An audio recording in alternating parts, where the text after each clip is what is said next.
Kumusta mga kasaliksik? Matapos muling maupo bilang Pangulo ng Estados Unidos, muling idiniin ni Donald Trump ang kanyang layunin na pahinain ang lumalawak na impluwensya ng China sa pandaigdigang ekonomiya. Ang kanyang mga plano ay nakatuon sa pagpapalakas ng ekonomiya ng Amerika habang sabay na pinipigilan ang pagsulong ng China sa iba't ibang larangan. Bilang bahagi ng kanyang agenda, naglatag si Trump ng detalyado at agresibong mga hakbang na inaasahang magpapalakas sa posisyon ng Estados Unidos sa pandaigdigang merkado at magpapahina sa ekonomiya ng China. Isa sa mga pangunahing estratehiya ni Trump ay ang pagpapataw ng mas mataas na taripa sa mga produktong inaangkat mula sa China. Ayon sa kanya, ang ganitong hakbang ay layuning gawing mas mahal at hindi kaakit-akit ang mga produktong Chino sa merkado ng Amerika. Sa ganitong paraan, hindi lamang mababawasan ang kita ng China mula sa kanilang export, kundi magbibigay din ng pagkakataon para sa mga lokal na negosyante ng Amerika na magtagumpay. Sa ilalim ng planong ito, nakikita ni Trump na maaari niyang pigilan ang patuloy na pag-akyat ng China bilang pangunahing ekonomiyang pandaigdig. Bukod dito, binibigyang prioridad din ni Trump ang pagbawas ng ekonomiyang depende ng Estados Unidos sa China.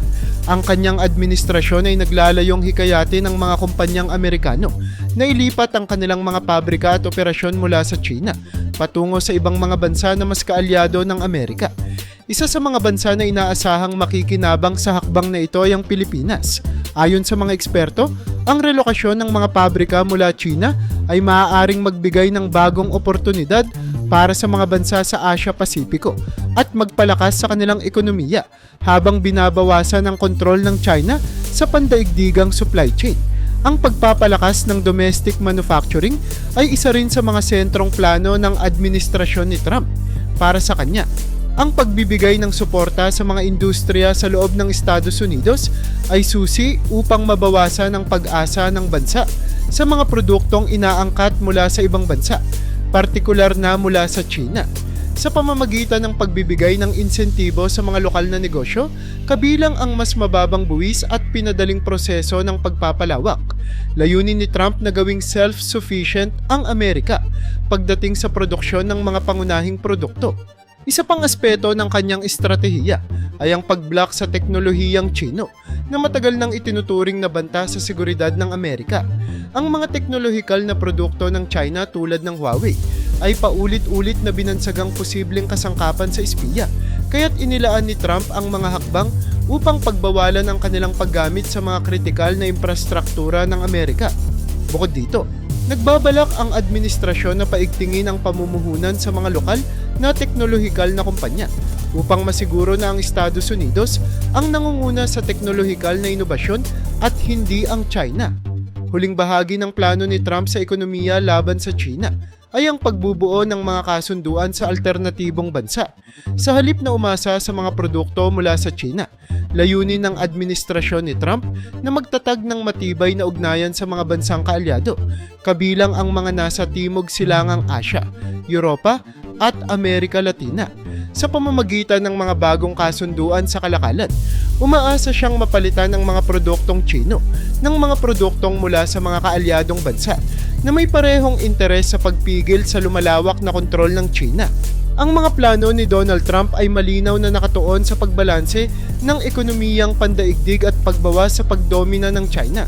Sa kabila ng pagiging kontrobersyal ng ilan sa kanyang mga hakbang, nananatiling matatag ang kanyang paninindigan na ang pagpapahina sa China ay hindi lamang para sa kapakanan ng Amerika, kundi pati na rin ng mga kaalyado nitong bansa, tulad ng Pilipinas. Sa harap ng mga hamon, umaasa ang kanyang administrasyon na ang mga estratehiyang ito ay magbibigay daan upang muling maging sentro ng pandaigdigang ekonomiya ang Estados Unidos habang pinoprotektahan ang interes ng mga kaalyado nito mula sa lumalaking impluwensya ng China. Kasabay ng agresibong ekonomikong hakbang laban sa China, binibigyang diin ni Donald Trump ang kahalagahan ng diplomasya at pandaigdigang alyansa upang mapigilan ang patuloy na paglawak ng impluwensya ng China sa rehiyon at mundo. Para sa administrasyong Trump, ang pakikipagtulungan sa mga kaalyado ay hindi lamang susi sa pagpapahina sa posisyon ng China, kundi pati na rin sa pagpapalakas ng seguridad ng mga bansang direkta nitong naapektuhan, tulad ng Pilipinas. Ang mga estratehiyang ito ay nakatuon sa pagpapalalim ng kooperasyon at pagtataguyod ng pandaigdigang kaayusan na nagsusulong ng kalayaan at soberanya sa harap ng agresibong aksyon ng China. Isa sa mga pangunahing hakbang ng Administrasyong Trump ay ang pagpapalakas ng US-Philippines Mutual Defense Treaty. Sa gitna ng tumitinding tensyon sa West Philippine Sea, nangako si Trump na magbibigay ng mas matibay na suporta sa militar ng Pilipinas. Ang nasabing kasunduan ay binibigyang diin ang pangako ng Amerika na poprotektahan ng Pilipinas sa harap ng anumang banta sa kanilang teritoryo. Ang hakbang na ito ay mahalaga hindi lamang upang maitaguyod ang soberanya ng Pilipinas, kundi pati na rin upang bigyang babala ang China na hindi nito maaaring basta ang sakupin ang mga teritoryong inaangkin ng ibang bansa. Kasabay nito, nagtataguyod si Trump ng pagbuo ng mas malawak na alyansa sa rehiyon sa pamamagitan ng Indo-Pacific Alliance. Nilalayo ng alyansang ito na pagsama-samahin ang mga kapangyarihan tulad ng Japan, Australia at India upang kontrahin ang lumalawak na impluwensya ng China. Ang naturang alyansa ay nakatuon hindi lamang sa seguridad sa rehiyon, kundi pati na rin sa pagpapalawak ng mga oportunidad sa kalakalan at kooperasyon sa infrastruktura. Sa ganitong paraan, mapipigilan ang monopolisasyon ng China sa mga pandaigdigang merkado at mapapanatili ang balanseng relasyon sa mga bansa sa rehiyon. Isa pang mahalagang bahagi ng diplomasya ni Trump ay ang pagpigil sa Belt and Road Initiative ng China, isang malawakang proyekto ng infrastruktura na naglalayong palakasin ang impluwensya ng China sa mga bansang mababa ang kita sa pamamagitan ng mga pautang at infrastruktura. Bilang tugon, nag-aalok si Trump ng mga alternatibong programa para sa infrastruktura na susuportahan ng Estados Unidos at mga kaalyado nito sa pamamagitan ng pagbibigay ng mas transparent at patas na alok. Layunin nitong mabawasan ang dependency ng mga bansang ito sa China at mapigilan ang kanilang pagkapasailalim sa pagkakautang. Bukod dito, binibigyang prioridad din ng Administrasyong Trump ang pagpapalakas ng relasyon ng Amerika sa Association of Southeast Asian Nations, ASEAN, sa pamamagitan ng pagtutok sa mga kasunduan sa kalakalan at seguridad kasama ang mga bansang kasapi ng ASEAN, kabilang ang Pilipinas. Nilalayo ng Estados Unidos na maging mas malapit na kaalyado ng mga bansa sa Southeast Asia. Ang mas malakas na ugnayang ito ay magbibigay ng mas malinaw at pinagkaisang tugon laban sa mga agresibong aksyon ng China sa rehiyon. Higit pa rito, patuloy na tinutulak ni Trump ang pag-i-issue ng pandaigdigang pagkondena laban sa territorial expansion ng China, partikular sa South China Sea.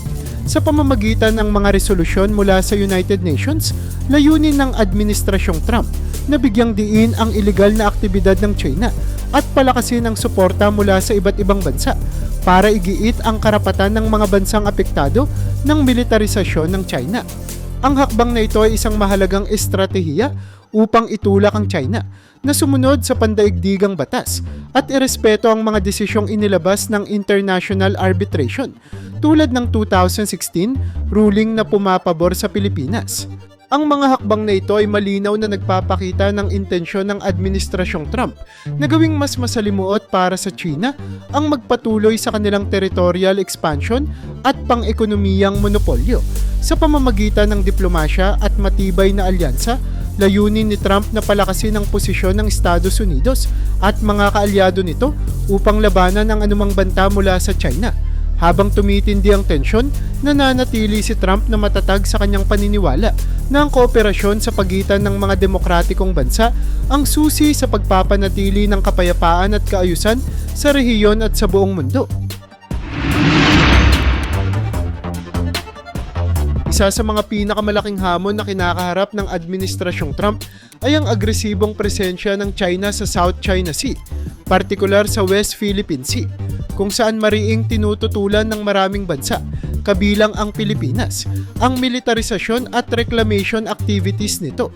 Bilang tugon, naglatag si Donald Trump ng serye ng mga taktikal na hakbang sa larangan ng militar upang kontrahin ang mga aksyong ito at tiyaking hindi makakamit ng China ang kanilang layuning magdomina sa rehiyon. Ang mga estratehiyang ito ay naglalayong hindi lamang protektahan ang mga kaalyado tulad ng Pilipinas, kundi palakasin din ang impluwensya ng Amerika sa rehiyon. Isa sa mga pangunahing hakbang ni Trump ay ang pagdadagdag ng presensyang militar ng Estados Unidos sa rehiyon.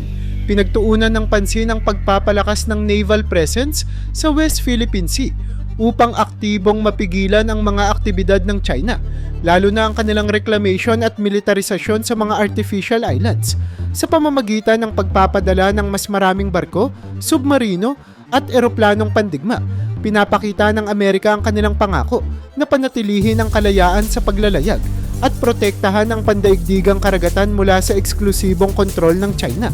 Bukod dito, malaking bahagi rin ng estratehiya ang pagbibigay ng advanced military hardware sa Pilipinas. Layunin ng Administrasyong Trump na palakasin ang depensa ng Pilipinas laban sa mga banta mula sa China sa pamamagitan ng pagsuplay ng makabagong kagamitang militar tulad ng submarines, anti-aircraft missiles at radar systems. Ang suporta na ito ay hindi lamang nagpapakita ng malapit na ugnayan ng dalawang bansa, kundi nagbibigay din ng kakayahan sa Pilipinas na ipagtanggol ang kanilang soberanya sa harap ng patuloy na tensyon sa rehiyon. Ang pagsasagawa ng regular na joint military exercises ay isa pang mahalagang bahagi ng plano ni Trump sa pamamagitan ng mga pagsasanay sa pagitan ng militar ng Estados Unidos at Pilipinas. Natitiyak ang kahandaan ng dalawang bansa sa paghaharap sa anumang krisis na maaaring lumitaw. Ang mga drill na ito ay hindi lamang nagsisilbing pagpapakita ng lakas, kundi nagpapadala rin ng malinaw na mensahe sa China na ang anumang hakbang na lalabag sa pandaigdigang batas ay hindi palalampasin. Dagdag pa rito, isa rin sa mga estratehiya ang pagbuo ng plano upang kontrolin ang artificial islands ng China. Ang mga isla na ito, na nilikha sa pamamagitan ng reclamation, ay naging sentro ng militarisasyon ng China sa rehiyon.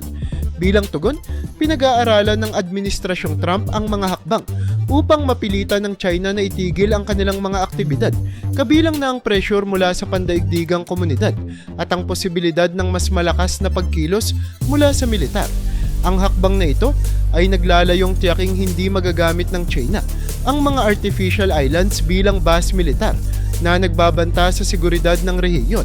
Higit pa rito, patuloy na nagpapatupad si Trump ng Freedom of Navigation Operations, FONOPS, kung saan regular na nagpapalipad at nagpapadala ng mga barkong pandigma sa mga disputed waters. Layunin ng operasyong ito na ipakita na kinikilala ng Estados Unidos ang karapatan ng lahat ng bansa sa malayang paglalayag alinsunod sa pandaigdigang batas. Ang FONOPS ay isa ring paraan upang labanan ang mga unilateral claims ng China sa South China Sea, partikular sa mga teritoryong kinikilala ng pandaigdigang batas na sakop ng ibang bansa tulad ng Pilipinas. Ang lahat ng hakbang na ito ay bahagi ng mas malawak na estratehiya ni Donald Trump upang tiyaking hindi magpapatuloy ang hegemonya ng China sa South China Sea sa pamamagitan ng malakas na presensyang militar, makabagong teknolohiya at matibay na kooperasyon sa mga kaalyado. Ipinapakita ng administrasyon ni Trump ang kanilang dedikasyon na protektahan ang kapayapaan, seguridad at kalayaan sa isa sa mga pinakakritikal na rehiyon sa mundo.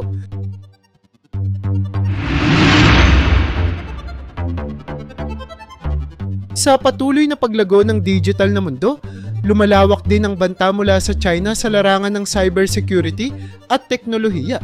Sa muling pag-upo ni Donald Trump bilang Pangulo ng Estados Unidos, isa sa kanyang mga pangunahing layunin ay ang pagprotekta sa Amerika at mga kaalyado nito mula sa potensyal na banta ng cyber espionage at teknolohikal na manipulasyon na nauugnay sa China.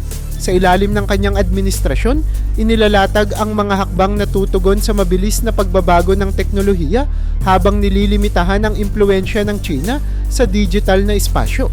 Isa sa mga hakbang ni Trump ay ang pagbawal sa mga Chinese-owned apps at platforms tulad ng TikTok at WeChat. Sa mga nakaraang taon, inakusahan ng mga platform na ito bilang posibleng kasangkapan ng espiya para sa gobyerno ng China. Ayon sa Administrasyong Trump, ang naturang mga app ay maaaring mangolekta ng data mula sa mga mamamayan at negosyo ng Amerika na isang direktang banta sa pambansang seguridad. Sa layuning ito, nagtatag si Trump ng mahigpit na mga patakaran upang tanggalin ang access ng mga apps na ito sa Amerika, na naglalayong bawasan ang potensyal na pagmamanman mula sa China. Kasabay nito, binibigyang prioridad din ang pagpapalakas ng US Cyber Command upang epektibong harapin ang mga cyber attacks mula sa China. Pinagtibay ni Trump ang paglalaan ng pondo para sa mga advanced na teknolohiyang pantanggol sa cyber operations, kabilang ang pagbuo ng mga proactive na sistema na maaaring makadetect at makaneutralize ng mga banta bago pa ito makapaminsala.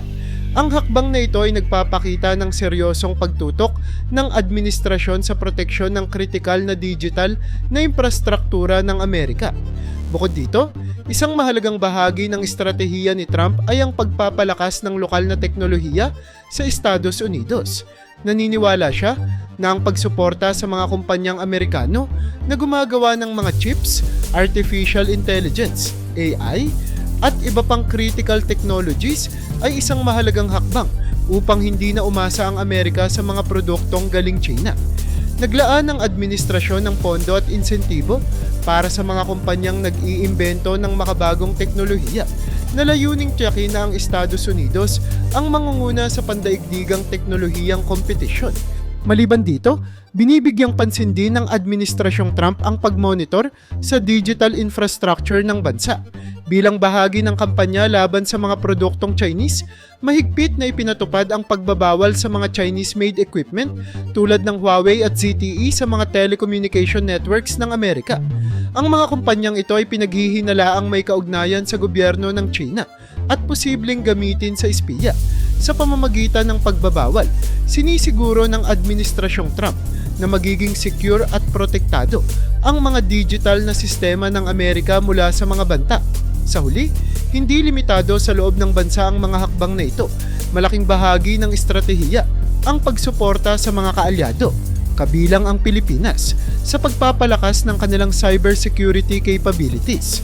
Nag-aalok ang Amerika ng cybersecurity training at resources upang matulungan ang mga bansang kaalyado na depensahan ang kanilang mga sarili laban sa posibleng cyber attacks mula sa China. Ang layuning ito ay bahagi ng mas malawak na pagsisikap na gawing ligtas ang rehiyon at tiyakin na ang teknolohikal na bentahe ng China ay hindi makakapaminsala sa mas maliliit na bansa.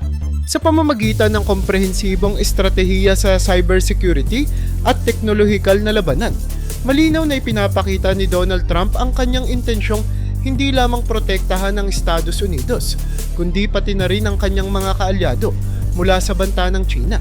Ang hakbang na ito ay hindi lamang isang teknikal na laban, kundi bahagi ng mas malawak na plano upang panatilihin ang balanse ng kapangyarihan sa pandaigdigang espasyo ng teknolohiya. Sa muling pagkakaupo ni Donald Trump bilang Pangulo ng Estados Unidos, isang mahalagang aspeto ng kanyang administrasyon ang pagbawi ng mga teritoryo ng Pilipinas na inangkin ng China sa West Philippine Sea. Ang layuning ito ay sumasalamin sa mas malawak na intensyon ng Amerika na itaguyod ang pandaigdigang batas at suportahan ang mga kaalyado nito laban sa hegemonya ng China.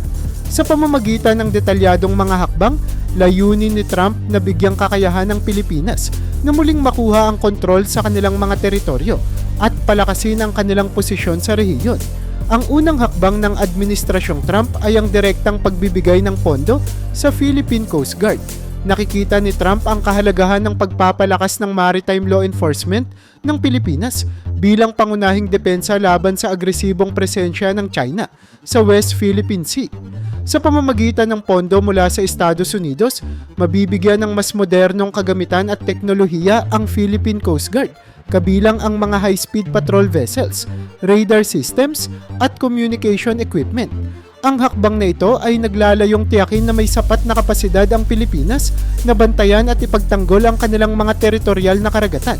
Bukod sa pagpapalakas ng pondo, aktibo ring itinutulak ni Trump ang pagpapanumbalik ng Philippine sovereignty sa pamamagitan ng pandaigdigang pagkilala sa 2016 arbitral ruling na pumapabor sa Pilipinas. Ang ruling na ito na isinantabi ng China ay nagdeklara na ang pag-angkin ng China sa halos kabuuan ng South China Sea ay walang legal na basehan. Sa ilalim ng Administrasyong Trump, ginagamit ang diplomatikong presyon upang pilitin ng China na igalang ang desisyon ng korte at kilalanin ang soberanya ng Pilipinas sa kanilang exclusive economic zone. Kasabay nito, sinisikap din ng Estados Unidos na makuha ang suporta ng iba pang mga bansa upang magpahayag ng kanilang pagkondena sa mga aksyon ng China. Isa pang mahalagang aspeto ng estratehiya ni Trump ay ang pagkakaloob ng intelligence support sa Pilipinas sa pamamagitan ng advanced surveillance technologies at real-time monitoring systems mula sa Amerika. Masusubaybayan ng Pilipinas ang mga galaw ng China sa West Philippine Sea. Ang tulong na ito ay nagbibigay daan sa Pilipinas na magkaroon ng mas malinaw na impormasyon hinggil sa mga aktibidad ng China, kabilang ang kanilang pagtatayo ng artificial islands at presensya ng mga barkong pandigma. Ang ganitong uri ng suporta ay nagpapalakas sa kapasidad ng Pilipinas na kumilos ng epektibo sa harap ng mga agresibong aksyon. Maliban dito, layunin din ng Administrasyong Trump na bawasan ang impluwensya ng China sa Pilipinas sa pamamagitan ng pagbibigay ng alternatibong pondo at infrastruktura. Sa mga nakaraang taon, naging malakas ang presensya ng China sa Pilipinas dahil sa malalaking pautang at proyektong infrastruktura sa ilalim ng Belt and Road Initiative. Upang labanan ito, nag-aalok ang Amerika ng mas transparent at sustainable na alternatibo para sa mga proyektong pang-ekonomiya at infrastruktura sa Pilipinas.